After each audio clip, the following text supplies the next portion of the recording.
नमस्कार, आप देख रहे हैं बुलंद आवाज पूजा सिंह के साथ। दोस्तों, कल 14 नवंबर है। बिहार विधानसभा चुनाव के नतीजे आएंगे। क्या किया है बिहार ने, बिहार की जनता ने किसको जनादेश दिया है, किसकी झोली में, किसकी आप कह सकते हैं दामन में खुशियां भरी हैं और किसको कल मायूसी का सामना करना पड़ेगा। ये तो कल के नतीजों के बाद पता चलेगा। बीएसपी कई सीटों पर अच्छा करती हुई दिखाई दी है, अच्छा परफॉर्मेंस बीएसपी का रहा है। उसका खाता खुलने की पूरी पूरी संभावना है बिहार में। और नतीजों से ठीक पहले बसपा सुप्रीमो मायावती ने आज दिल्ली में एक बड़ी बैठक आयोजित की। बैठक में उन्होंने कई पहलुओं पर, कई बिंदुओं पर बात की, चर्चा की। साथ ही साथ 6 दिसंबर जो कि बाबा साहेब डॉक्टर भीमराव अंबेडकर का महापरिनिर्वाण दिवस है, उसको कैसे मनाना है, उसके लिए भी उन्होंने दिशा निर्देश जारी किए। क्या कुछ कहा उन्होंने अपनी मीटिंग में, उसको मैं थोड़ा सा ब्रीफ में आपको बताना चाहूंगी कि बीएसपी प्रमुख बहन कुमारी मायावती जी द्वारा दिल्ली, राजस्थान, मध्य प्रदेश, छत्तीसगढ़ व गुजरात की राज्यवार बैठक में संबंधित राज्यों में पार्टी संगठन की तैयारी एवं कार्यों के बारे में प्रगति की गहन समीक्षा की गई। बैठक में पार्टी संगठन की पोलिंग बूथ स्तर पर मजबूती तथा पार्टी के जनाधार को सर्व समाज में बढ़ाने आदि के संबंध में पूर्व की बैठकों में दिए गए दिशा निर्देशों पर अमली कार्रवाई की प्रगति रिपोर्ट लेकर उल्लेखित कमियों को दूर करके अम्बेडकरवादी पार्टी व मूवमेंट को पूरे तन मन धन से लगे रहने का आह्वान, जिसमें ही सही व जन व देश निहित व सुरक्षित है, जबकि दिल्ली को राष्ट्रीय राजधानी होने के नाते देश में एक मिसाल होना चाहिए। ऐसा कहा है उन्होंने अपनी इस बैठक में। दिल्ली में पार्टी संगठन की समीक्षा के दौरान उत्तर भारत के खासकर यूपी व बिहार आदि इन गरीब राज्यों से रोजी रोटी की तलाश में मजबूरी में पलायन करके आने वाले लाखों मेहनतकश परिवारों की लगातार बदहाली व उनकी बदहाल स्थिति पर गंभीर चिंता व्यक्त की। दिल्ली भी अन्य राज्यों की तरह अपने अच्छे दिन से काफी दूर। बीएसपी शोषित से शासक बनने का मिशन, जिसके लिए संघर्ष में यूपी के लोगों जैसा ही जोश व जज्बा हर राज्य अपने अंदर पैदा करे। इस क्रम में अगले महीने दिनांक 6 दिसंबर 2025 को बहुजन समाज के मसीहा परम पूज्य डॉक्टर बाबा साहेब भीमराव अंबेडकर की परिनिर्वाण दिवस दिल्ली, राजस्थान, मध्य प्रदेश, छत्तीसगढ़ व गुजरात राज्य भी जातिवादी पार्टियों की तरह दिखावटी नहीं बल्कि मिशनरी भावना से आयोजित करें, ऐसा बसपा सुप्रीमो मायावती ने आग्रह किया है, इस मीटिंग में अनुरोध किया है। साथ ही साथ मीटिंग लेकर के दिशा निर्देश भी जारी किए हैं, आगे कैसे क्या प्लानिंग हर राज्यों को लेकर के।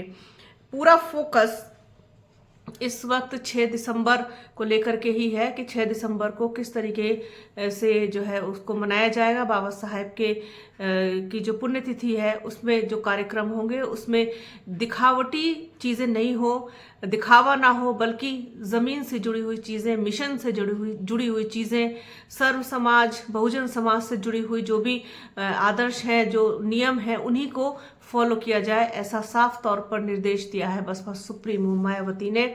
बड़ी संख्या में नोएडा में लोगों की एक बार फिर से पहुंचने की उम्मीद जताई जा रही है 6 दिसंबर को। बसपा सुप्रीमो मायावती पिछले कुछ समय से लगातार एक्टिव हैं, सक्रिय हैं, बेहद सक्रिय हैं। और जो लोग ये समझते थे कि बसपा सुप्त पड़ गई है, बसपा खत्म है, बसपा कुछ कर नहीं रही है, बहुत लोगों को मौका मिल गया था कहने का, उन सबको जवाब दे दिया गया 9 अक्टूबर को एक महाशक्ति प्रदर्शन के द्वारा। एक और शक्ति प्रदर्शन आप देखेंगे 6 दिसंबर को। बड़ी संख्या में लोग जुटेंगे नोएडा में बाबा साहेब को श्रद्धांजलि देने के लिए। 9 अक्टूबर को मान्यवर कांशीराम साहब की पुण्यतिथि थी, उस पर लोग जुटे थे उनको श्रद्धांजलि देने के लिए। अब बाबा साहेब, तो ये कहीं ना कहीं मुझे ऐसा लगता है जो बीएसपी के महापुरुष हैं उनको एक क्रम वाइज तरीके से, जैसे जैसे चाहे उनकी जयंती आए या उनकी पुण्यतिथि हो, उस पर बसपा सुप्रीमो मायावती उनको श्रद्धांजलि देकर के ये एक मैसेज देना चाहती हैं कि महापुरुष बहुजन समाज के आज भी वही हैं, आदर्श वही हैं, लोगों को भटकने की जरूरत नहीं है। और जिस तरीके से बीएसपी ने हमेशा महापुरुषों का सम्मान किया है, उनका आदर किया है, वो दूसरे लोग सिर्फ और सिर्फ दिखावा करते हैं। कानून की किताब हाथ में लेकर के, संविधान की किताब हाथ में लेकर के सिर्फ दिखावा करने का काम दूसरी पार्टी के लोगों ने किया है। बाबा साहेब के नाम पर वोट लेना या फिर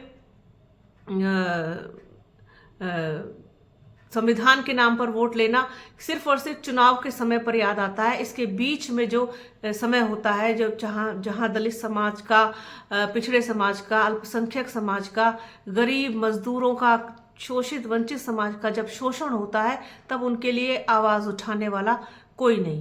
तो ये ऐसे एक कहना चाहिए कि बीएसपी ने जो अपना एकदम से कहना चाहिए ना कि एक गहरी नींद के बाद जब आदमी उठता है तो वो बहुत ज़्यादा ऊर्जावान खुद को महसूस करता है। तो उसी तरीके से बीएसपी खुद को इस वक्त ये पूरी शिद्दत के साथ बताने में जुटी हुई है, क्योंकि बताना ज़रूरी है। लोग ये सोच रहे थे कि ये सब कुछ मामला जो है अब पैकअप हो चुका है, अब कुछ भी बचा नहीं है, तो बताना बेहद ज़रूरी था कि जिस तरीके से लोग सोच रहे हैं ऐसा कुछ नहीं है। पार्टी जैसी थी वैसी है। वो एक अलग बात है कि राजनीति के मायने बदल गए हैं, राजनीति के मकसद बदल गए हैं, तौर तरीके बदल गए हैं, नियम बदल गए हैं, लेकिन जो बेसिक फंडामेंटल्स हैं, जो बेसिक नियम हैं, वो तो वही रहेंगे, उसमें तो परिवर्तन नहीं हो सकता। हाँ, वो एक अलग चीज़ है कि इंसान नैतिक रूप से इतना ज़्यादा गिर चुका है कि वो कुछ भी कर सकता है, कुछ भी किसी भी तरीके से साम दाम दंड भेद हर तरीके की राजनीति करने पर इस वक्त उतारू हैं। तो वो चीज़ तो बसपा में कभी थी नहीं। एक साफ सुथरी छवि की राजनीति बसपा हमेशा से करती है।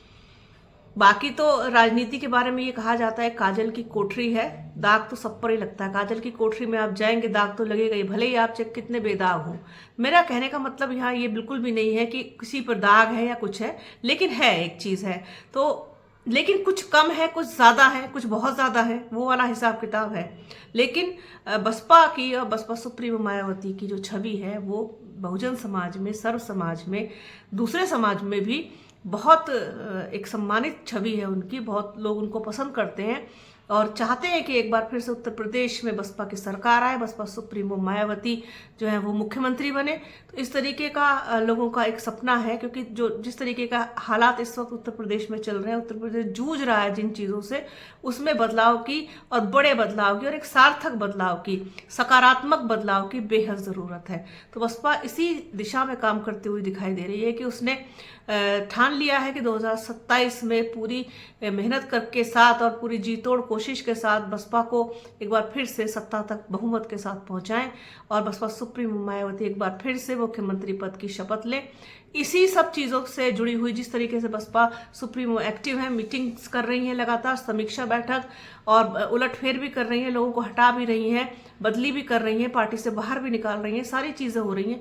तो ये सब कुछ इसी ओर इशारा करता है कि बड़े परिवर्तन की ओर बसपा अब चल पड़ी है। तो डेफिनेटली जो वादा बसपा सुप्रीमो मायावती ने अपने लोगों से किया है कि 2027 में वो जी जान लड़ा देंगी सरकार बनाने के लिए, तो उसी दिशा में आगे बढ़ती हुई दिखाई दे रही बसपा। आज दिल्ली में एक बड़ी बैठक आयोजित की गई, दिशा निर्देश दिए गए 6 दिसंबर को लेकर के। तो ये सारी चीज़ें हैं। कल बहुत इंपॉर्टेंट दिन है, बिहार जो राज्य का चुनाव हुआ था उसके नतीजे आएंगे। सुबह से ही रुझान आने शुरू हो जाएंगे और शाम तक तस्वीर एकदम क्लियर हो जाएगी कि किसने बिहार का दिल जीता है, बिहार के लोगों ने किस पर भरोसा जताया है। जो कुछ भी होगा आगे कल का भी आप लोगों के साथ शेयर करूंगी। तो आज के इस वीडियो में फिलहाल इतना ही। वीडियो कैसा लगा कमेंट बॉक्स में ज़रूर बताइएगा। तो बने रहिए हमारे चैनल के साथ। हमारे चैनल को लाइक कीजिए, शेयर कीजिए, सब्सक्राइब कीजिए, बेल आइकन घंटी जैसी आकृति ज़रूर दबाइएगा जिससे कि आने वाले वीडियो का नोटिफिकेशन आपको मिल सके। वीडियो को प्लीज़ पूरा देखिएगा, ज़्यादा से ज़्यादा शेयर कीजिएगा। अपना और अपनों का बहुत ख्याल रखिए। जल्द मिलूंगी आपसे एक नए वीडियो में, एक नए मुद्दे के साथ, एक नई चर्चा में। तब तक के लिए जय हिंद।